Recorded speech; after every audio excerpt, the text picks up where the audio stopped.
Hey, hey, hey, and welcome back to a brand new episode. And today we are gonna be talking about the best thing added in this update, as I've said in my last video, with Mr. Angry Mustache right here.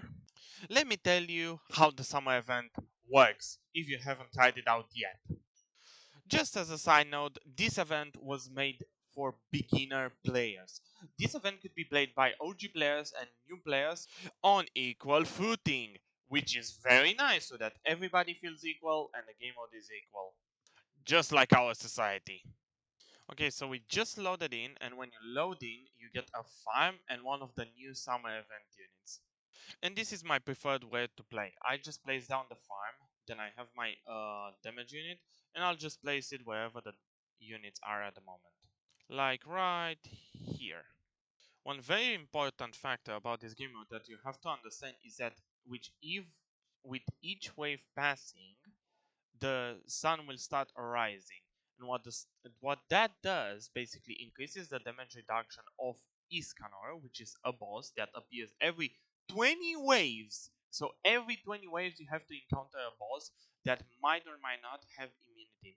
What else that's and each 3 waves you get the cards. And I just draw a unit. This is another one of the units. I just place it here because I have that one already there, and we increase the farm. So the global units buff. What that does basically increases the damage of your units based on, again, where the sun is. What's nice about this game mode is that if you're looking, the scenery changes from night to day by each wave or sunrise pass, which is very nice. Yeah, so basically you just max out the farm, then you have the units. I prefer to place one in the middle, the first one that I get. I just throw it here on the path. Yes, you can do that. And afterwards, I'll just throw my units here on the side because there are some of them are full AoE, basically attacking in their whole range. And I'm gonna show you shortly. Just a second. So we've got our cards and we have this evolution card which we will choose and we will deal it to a unit of ours. And now as you can see the unit is evolved. Deals more damage, more upgrades, better overall. What's the funny part about the evolution card? You get an extra unit.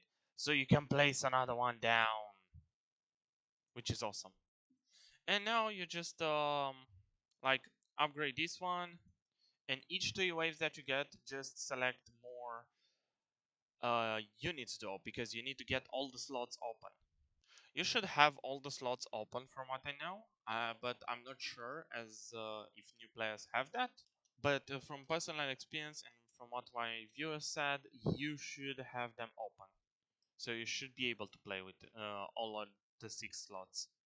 Okay, so we got wild card as well, which is a card that gives you money, evolutions, or brights the sun up. Basically, this is nighttime, which basically does this. Basically makes it all over night. And wild card can give you the total opposite, making it the middle of the day. So you get the most damage buff, but Escanor has the most immunity. But as I said, Escanor only spawns every 20 waves. So you do not have to fear. So now that we reached wave 10, as you can see, I got 1,000 coins, which is nice, and we got 3,000 cocktails, or iced teas. And what this does basically, it's basically currency for a new event, and with 3,000, it will allow you to summon twice, as you would see later.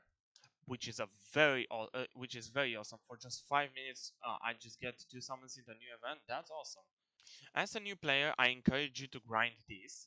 And if you really need to, there are some tutorials on YouTube. I won't drop the names particularly, but there you have the videos with a lot of views showing you how to create a macro for this event so that you could basically reset every 10 waves so that you get the most currency ever. Because the more waves pass, the longer it will take for them to pass. If you really want to use a macro, if you can use a macro, you can go ahead and look for that one, but I personally choose to grind myself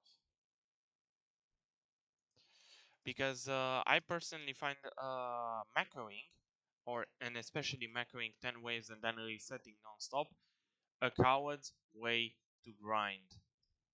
But this is my take on it. It's a coward's way of grinding because basically you're scared of grinding a whole event, which is very nice in my opinion. If you're scared of grinding it, Congrats.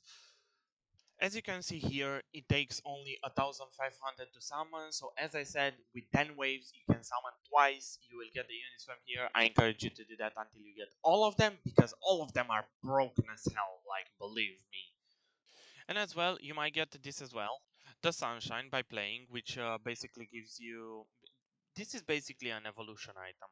As you can see here, it requires some stars, it requires the Sunshine, as I've mentioned, and it requires a katana, and all the units have a different one. As you can see, Alibaba has Flaming Dagger, Frog, and so on.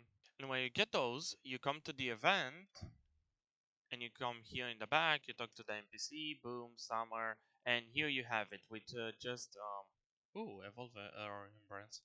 With 5,000, you get the evolution items, or 10,000, as you can see. And as you can see, you have the spellbook for Mary Leona, which is another unit that came in this update. The way to obtain that one, you have to the right events. You go to the Lion's Arrival, but at the moment is glitched and you cannot see. And you have some quest, which, if I remember correctly, is to do the event like 10 times to wave 20, to evolve 2 event units, and to do 25 portals. If you ever need to do some portals, feel free to check me out on Twitch. I stream that daily. And you're wondering why I'm still doing portals? I still don't have Escanor. You will be mine. Oh, beautiful blue eyes. Yeah, so this was my app video. Thank you very much for watching, and I hope you're enjoying this update as much as I do. Hope to catch you in the next one. Bye.